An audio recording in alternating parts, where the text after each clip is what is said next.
What's up, YouTube? How y'all doing? So this one was an ask me who had a better career out of Clyde Drexler and Jerry West, because this is always like the top 10 of the two guards and where they rank.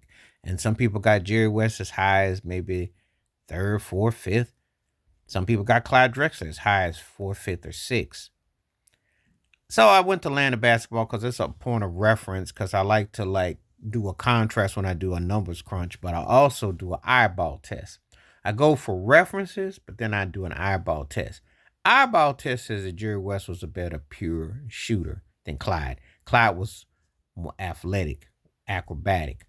Um, when I did the references though, rebounds and steals went to Clyde. But I'm going to throw a caveat and asterisk.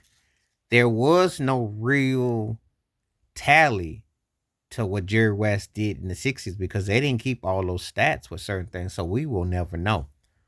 So some of that stuff has to be kind of like with an asterisk and put to the side, because we really don't know. But ironically, at their best, like when they had the best seasons, West outscored them. And they were dead even in rebounds and assists. So what's that say? So upon further review, and there was no 3-point line. So keep that in mind. Jerry West, what about that long shot he made to send the game to overtime with the Lakers and the Celtics in the 69 finals? So that's a 3-pointer. He wins. He might have another ring. So take that in consideration. But I don't really need to do that. I can just kind of like with the numbers and looking at the totality.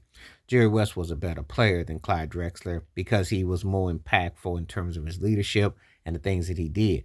Drexler was more athletic, I think, because of the dunking and the stuff that he did.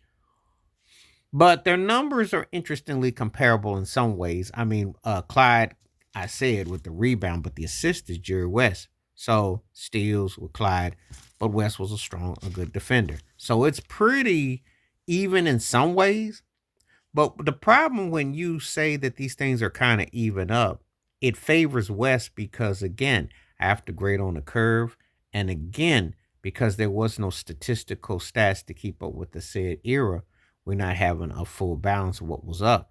So therefore, when you add everything up from a modern perspective and you put it in the proper context, Jerry West is going to get the nod because there's stuff that wasn't known, and then also because of how it was documented and what was put.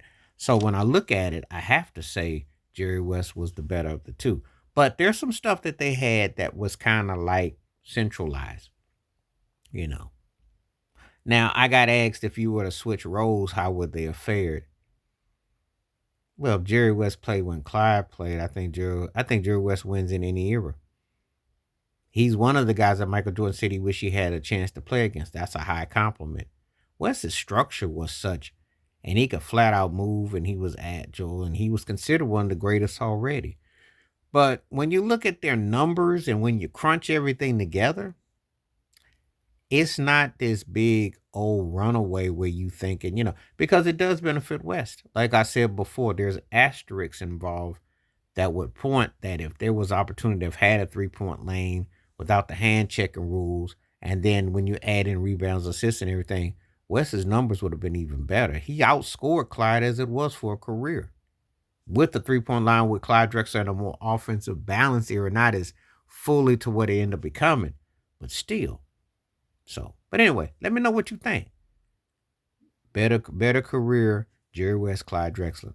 Let me know what you think in the comments. Please hit like, subscribe, welcome thoughts, comments, and I do respond. Thank you. Wash your hands. Keep your mind clear. Watch out for another. Share it if you like. Hit that membership. Stay safe, stay blessed, stay woke, stay free. I'm out. Peace.